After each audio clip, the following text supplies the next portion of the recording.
Si la Saint-Valentin vous énerve, je pense que vous êtes au bon endroit, car Donald est du même avis. Toutefois, une bonne histoire centrée sur le personnage de Daisy, c'est assez rare, donc cela vaut le coup de la mettre à l'honneur aujourd'hui. Allez, c'est parti.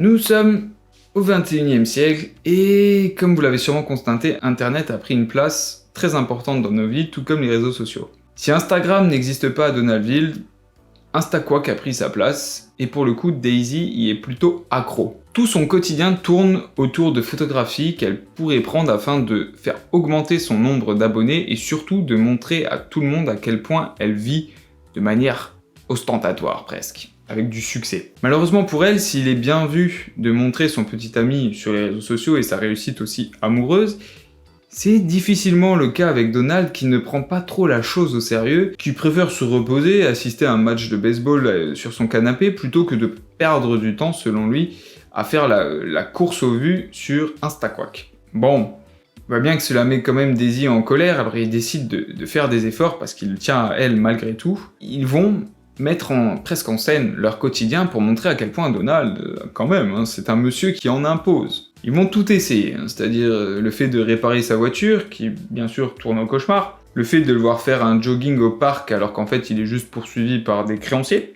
une tentative de préparation de crêpes qui se termine en catastrophe à base de pâtes qui vient ruiner la cuisine. C'est bien qu'à chaque fois on se retrouve avec un Donald plutôt colérique, propre à l'énervement, ce qui ne passe pas très bien sur les réseaux sociaux, où chaque coup de sang est plutôt dissimulé et non dévoilé au public. À la fin, Donald finit par craquer et lui dire qu'il n'a tout simplement rien à faire d'Instaquack, malgré qu'il l'aime plus que tout et que pour lui c'est quand même ça le plus important. Daisy ne voit pas les choses de la même façon, surtout lorsqu'on compare Donald à un certain Gontran Bonheur, éternel rival dans l'âme et qui pour le coup est bien plus instaquackable, je sais pas si ça se dit mais en tout cas si on peut dire instagrammable je pense qu'on peut l'adapter, que notre pauvre Donald, parce que lui, la grande vie, il sait tout à fait ce que c'est et donc il va en montrer un petit aperçu à Daisy, en l'emmenant à des événements sportifs, dans des grands restaurants, en vacances, défilés de mode, en lui faisant rencontrer des vedettes. Bref, c'est un petit peu la vie de Golden Boy, ou de Golden Girl pour le coup, qui est montrée à Daisy. Donald, ça l'énerve quand même un petit peu. Alors, il se dit, bon, j'ai demandé à mes petits-neveux de m'aider, comme d'habitude quand je suis en grande difficulté. Et ces derniers ont une idée de génie, c'est utiliser l'oncle Picsou, qui lui aussi n'en a strictement cure de Instaquack, pour faire grimper les vues de Donald. Parce que quand vous êtes quand même le neveu de l'homme le plus riche du monde, je pense qu'il y a un petit potentiel quand même pour gratter quelques followers, si vous voyez ce que je veux dire. Ils vont donc photographier tout simplement les moments de la vie de Picsou et aussi montrer Donald donc à côté. Et ça a un succès plutôt retentissant tant les frasques du milliardaire intéressent la population. La cote de popularité de Donald monte en flèche, Daisy n'y est pas indifférente, et surtout, cette dernière se rend aussi compte, aux côtés de Gontran, que à force de mener la grande vie, on perd le goût des bonnes choses. C'est-à-dire, c'est sûr que si vous mangez tous les jours dans les meilleurs restaurants du monde, au bout d'un moment, ça devient une habitude et vous n'en profitez plus réellement. Le personnage décide donc au final de mettre cette envie de côté et de retrouver Donald de la plus simple des manières possibles, alors que ce dernier avait été parvenu à devenir quelqu'un sur Instaquack, incroyable. Et c'est donc les deux tourtereaux qui s'éloignent au volant de la 313 pour passer un bon moment. Vous vous en doutez, ils vont subir une panne, mais ils prennent ça avec le sourire, ils passent un bon moment ensemble, ils prennent une petite photo, car ils ont appris à faire la part des choses, c'est-à-dire, il ne faut pas vivre pour les réseaux sociaux, mais on peut les utiliser de manière rationnelle. D'ailleurs, ne vous inquiétez pas pour Gontran, il est très vite retombé sur ses pattes, et il a été déniché une petite starlette du coin pour passer du bon temps. Et c'est une fin d'histoire. Bon. Déjà, j'adore les histoires qui prennent en compte la technologie et l'année à laquelle ils sont écrites. C'est un parti pris, parce que certains ont fixé donc les personnages dans les années 50 par exemple, mais là, si ce n'est pas le cas, il faut absolument parler des sujets importants que sont Internet et les réseaux sociaux. Donc transformer Instagram dans l'univers de Donaldville et de montrer comment les personnages que l'on connaît si bien se laissent eux aussi happer par cette machine qui englobe tout le monde, ça vaut le détour. La critique n'est pas subtile, pour le coup on la comprend vraiment très facilement. Il est dangereux de faire tourner sa vie autour des réseaux sociaux sous peine de perdre en fait le contact avec la réalité. Et surtout, il est aussi malsain de faire cette course à la popularité qui au final ne nous fera pas véritablement mieux vivre. Alors je sais que c'est toujours plus facile à dire qu'à faire, mais une fois encore, il vaut peut-être mieux éviter de dévoiler l'intégralité de sa vie privée sur les réseaux sociaux, même si avec mesure, je peux comprendre que certaines photos, bon, à la limite, pourquoi pas. J'aime bien aussi de voir le fait que Donald n'est pas du tout dans la même logique, et qu'à cause de cela, il est un peu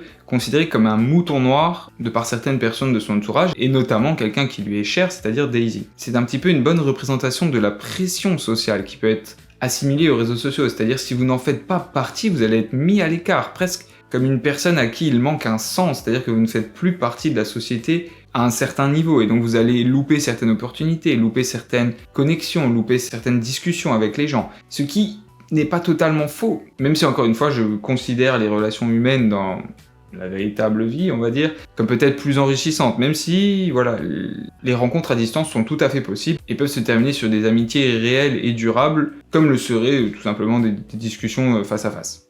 Le génie de cette histoire réside aussi dans l'utilisation qui est faite du personnage de Picsou. Sans rire, à ma première lecture, en fait, dans cette histoire, Picsou, c'est Trump. Pour moi, ça m'a sauté aux yeux. Et en fait, c'est vrai que quand on y regarde de plus près, le personnage, vu de l'extérieur et avec une certaine objectivité, peut être considéré comme complètement taré, parce que le gars est absolument omnibulé par son coffre, par son argent, par sa protection. Et c'est vrai que si on le suit au jour le jour et qu'on prendrait certaines photos de ses actes, de ses agissements, on aurait certaines choses assez croustillantes qui nous rappelleraient un petit peu les déboires de certains millionnaires. Et bon, bah bien sûr, on a Trump en tête parce que le gars là, il est increvable sur les réseaux sociaux et c'est une machine à vue, c'est indéniable. Donald utilise ça à son profit et donc bon, dans l'histoire, il a plutôt raison de le faire, même si à la fin, il est plutôt content d'abandonner tout ça et de revenir à quelque chose de plus simple. Donc la transformation en profondeur, elle est surtout effectuée par Daisy, parce que Gontran, lui, même s'il voit au final que Daisy s'est détournée de lui, il ne se remet pas en question, il va juste continuer à vivre de cette manière, car il trouve ça très agréable. Pourquoi pas, hein, c'est aussi un choix. Par contre, notre petite Canne au papillon, elle a bien vu que l'important ne résidait pas forcément dans les apparences, dans ce qu'elle montre, mais plutôt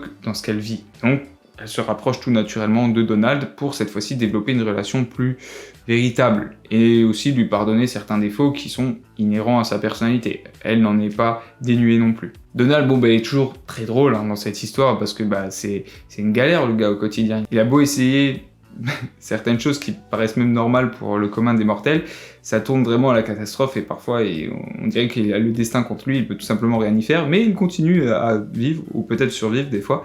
Et il garde la tête haute, ce qui est le plus important.